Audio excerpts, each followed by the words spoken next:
বিএনপির নেতাকে যারা খুন করেছে তাদেরকে, ওই যারা হিন্দুদের বাড়ি ঘরে হামলা করেছে, লুটপাট অনুসন্ধান করেছে, প্রত্যেককে দ্রুত গ্রেপ্তার করে তাদের দ্রুত বিচার ট্রাইব্যুনালে বিচার করতে হবে। যশোরের অভয়নগরে বিএনপির আঞ্চলিক নেতাকে হত্যাকাণ্ডের কে কেন্দ্র করে ওখানে 20টা হিন্দু পরিবারের বাড়ি ঘরে আগুন জ্বালিয়ে দিয়েছে, লুটপাট হয়েছে, বাজারের দোকানপাট লুটপাট হয়েছে, অনেককে আহত হয়েছে, এর মধ্যে কয়েকজনকে অপহরণ করে নিয়ে গেছে। আমরা তার প্রতিবাদে এখানে মানববন্ধন আমরা আশা করেছিলাম যে অতীতে গত স্বৈরাচারের সময় সরকারের মদদে বিভিন্ন জায়গায় হামলা হয়েছে, লুটপাট হয়েছে, অগ্নিসংযোগ হয়েছে, সরকার কোনো ব্যবস্থা নেয়নি।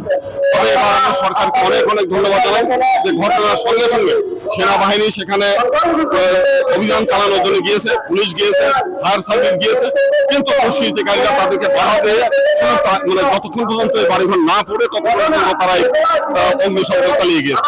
আমরা সরকারের কাছে আবেদন জানাই যে অবিলম্বে যারা দুষ্কৃতিকারী বিএনপির নেতাকে যারা খুন করেছে তাদেরকে, ওই যারা হিন্দুদের বাড়ি ঘরে হামলা করেছে, লুটপাট অনুসন্ধান করেছে, প্রত্যেককে দ্রুত গ্রেপ্তার করে তাদের দ্রুত বিচার ট্রাইব্যুনালে বিচার করতে হবে। একই সঙ্গে সরকারকে আমারও ধন্যবাদ জানাই যে সরকার তড়িৎ ব্যবস্থা নিয়েছে এবং যারা ক্ষতিগ্রস্ত হয়েছে তাদের টিন দিয়েছে এবং কিছু খাদ্য সামগ্রী তাদের দিয়েছে। আমরা চাই যে পর্যাপ্ত ক্ষতিপূরণ ওই দোষীদের দৃষ্টান্তমূলক শাস্তি চাই।